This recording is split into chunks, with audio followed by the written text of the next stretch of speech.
Welcome back to Capital Catch-Up. I'm Victor. And I'm Lenny. Today we are unpacking a massive slate of legislative activity from the second week of February 2026.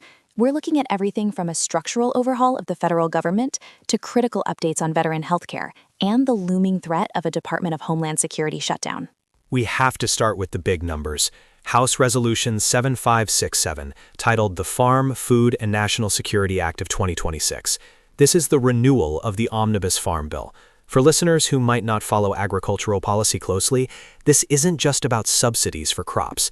This legislation effectively dictates the price of groceries, conservation efforts, and international food aid for the next 5 years. Exactly, Victor. And interestingly, we're seeing a fracturing of that traditional omnibus structure.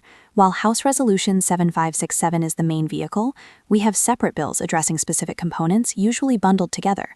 For instance, take House Resolution 7580. This bill would amend the Food and Nutrition Act of 2008 to prohibit the purchase of nutritionally deficient foods with SNAP benefits. That is a highly controversial move. Historically, the USDA has avoided defining good versus bad calories for SNAP recipients to prevent administrative bottlenecks. By trying to codify this, Congress is reopening a debate about public health versus individual agency that we haven't seen at this intensity since the early 2000s. Moving from food to shelter, the housing crisis is clearly top of mind for the 119th Congress. We have House Resolution 7584, which amends the Internal Revenue Code of 1986. It proposes a tax credit for qualified multi-generational housing expenses. This is a direct response to demographic shifts. We have the sandwich generation, caring for aging parents and adult children simultaneously. This bill attempts to financially recognize that burden. It pairs interestingly with House Resolution 7586, which sets restrictions on the sale of single-family homes financed by the federal government. This seems targeted at preventing large institutional investors from snapping up federally backed foreclosures, aiming to keep that inventory available for families. Shifting to the workforce, there are two bills here that represent the past and future of labor simultaneously. First, House Resolution 7577 amends the Fair Labor Standards Act regarding tipped workers. It adjusts the minimum wage for them while making the tip deduction in the tax code permanent. And on the future side, we have House Resolution 7576. This establishes a tax credit specifically for workforce artificial intelligence training. We've moved past the AI is coming phase to the how do we retrain the workforce phase.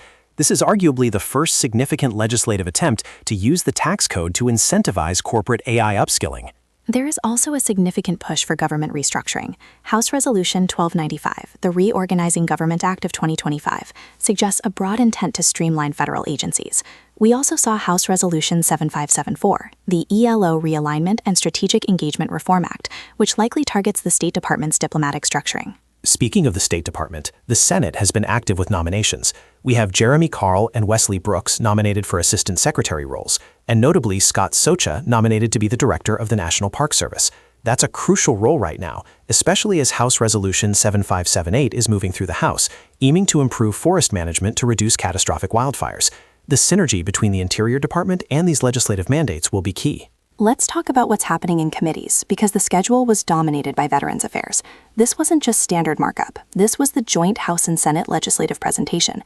We saw major veteran service organizations, the American Legion, VFW, Disabled American Veterans, presenting their annual legislative priorities. For those who don't know, this is a time-honored tradition where these groups formally tell Congress what the community needs.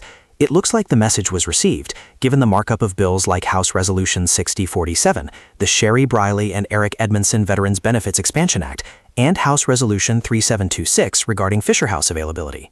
Fisher houses provide lodging for military families during medical crises, so that's a direct quality of life improvement. However, there was a more tense hearing in the Oversight Committee, titled Potential DHS Shutdown Impacts. That is the red flag for the week. While we are discussing long-term policy like the Farm Bill or AI training, the Committee on Oversight is preparing for a funding gap at Homeland Security. This hearing, dated February 11, 2026, suggests that despite the legislative productivity, the budget battles are still threatening basic governance. We also need to mention the civil rights aspect. House Resolution 7572 was introduced to protect individuals against unlawful vigilante checkpoints. This likely stems from recent localized incidents regarding border security or protest movements. It's a federal pushback against non-state actors attempting to police movement. On the energy front, House Resolution 7568 focuses on geothermal energy production. It's an effort to diversify the renewable portfolio beyond just wind and solar, looking at baseload power that geothermal provides. And finally, regarding the actual record of these events, we have the Congressional Daily Records, Volume 172, numbers 27 through 31, covering February 9th through the 13th.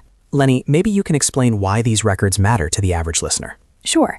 The Congressional Record is the official transcript of floor proceedings. When these see House Resolution 7569 increasing penalties for healthcare fraud, or House Resolution 7581 regarding kidney donor training, the record is where we find the floor speeches, the intent, and the specific arguments members made for or against these bills. It's the primary source for judicial interpretation later on. We also missed one interesting nomination. Christopher T. Hansen was reappointed to the Nuclear Regulatory Commission. With the push for clean energy, the NRC's role is expanding, so keeping experienced leadership there is a signal of stability. Before we wrap up, I want to touch on the markup sessions listed for February 10th and 11th. We saw a markup of 12 bills and a separate V22 program update. Markup is the process where a committee goes through a bill line by line to amend it before sending it to the floor. It's where the real legislating happens. The V22 Osprey update is likely an oversight hearing regarding safety and maintenance, which has been a long-standing issue for that aircraft platform. So what should listeners watch for in the coming days? Two things. First, watch the progress of House Resolution 7567, the Farm Bill. The debate over splitting off SNAP restrictions, House Resolution 7580, could derail the whole package. If they can't pass the Farm Bill, rural economies face massive uncertainty. And second, keep an eye on that DHS funding dispute. The oversight hearing on shutdown impacts wasn't held for fun. It's a warning shot. If a funding deal isn't reached, we could see disruptions in airport security and border operations very soon. That's it for this week's Capital Catch-Up. Thanks for listening. We'll see you next time.